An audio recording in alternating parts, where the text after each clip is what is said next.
So ayan, kakaba-kaba talaga mga mare magprito kasi hindi ako masyadong. Hi everyone, Assalamualaikum. And for today's video po ay gagawa tayo ng sayadilla rice. Matagal namang nire-request ito sa aking inbox. Ikaso mga kumare ko wala talaga akong oras para gawin ito dahil napaka-busy ko. At heto nga ang ating ingredients. Meron nga tayo buyas dito. Marami-rami po sibuyas natin. Then, yung ating mga spices para po sa pag-pritos don't worry, lalagay ko lang yan sa comment box. Then naglagay nga ho ako ng mantika sa ating kaldero. Isusunod ko po yung ating sibuyas. Kailangan kasi yung sibuyas po natin ay mag-brown dahil ito po ang magiging kulay ng ating kanin.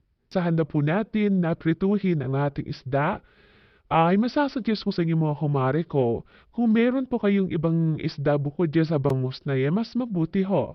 Mas maganda po na tilapia or yung mga isda po talaga na pang-fried, yun po dapat ang maganda na gagamitin natin.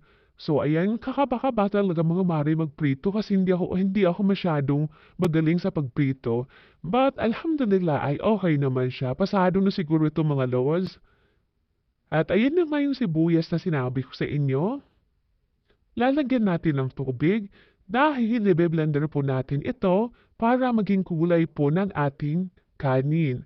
O di ba mga mare ko, ganyan lang siya, naging para siyang onion paste, ganyan po ang nangyari sa kanya. Ayan. Pagkatapos mga kumare ko ay saka po natin i-open yung apoy. Huwag niyong biglain kasi baka masunog. Maglagay tayo ng tomato paste, hindi masyadong marami ha. Hindi ganun kadaming tomato paste na ilalagay natin. Para lang tumingkad yung pagkakulay brown po ng ating sibuyas. Then, susunod po natin yung bigas. Huwag po nating biglain na lagyan ng tubig agad-agad. Ayan. Ganyan. Then, maglalagay po tayo ng asin. Kung gusto nyo maglagay ng ibang seasoning dyan, nasa sa inyo po yan. Black pepper powder. Then, coriander powder. So, ayun lang ang aking inilagay. Halu-haluin natin. Saka natin lalagyan ng tubig. Siguro mga kumari, mga 1 minutes lang. Ganun po siya katagal bago natin lagyan ng tubig. Saka yung mga nilagay ko nina mga kumari ko ay option lang. At ayan na ho, luto na siya, di ba? Ang bilis lang.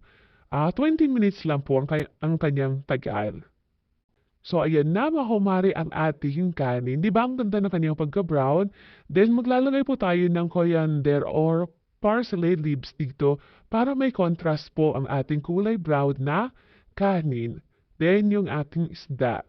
Kailangan talaga mga Mars maglagay-lagay ka ng ganyan dahil pag pang-serve po ito sa mga bisita or kung anumang okasyon mga mare, kailangan maganda siya tingnan. At isa pa, makakain na rin ho yan kasi mas maganda talaga meron kang nalalanlan na sibuyas sa sayadilla rice.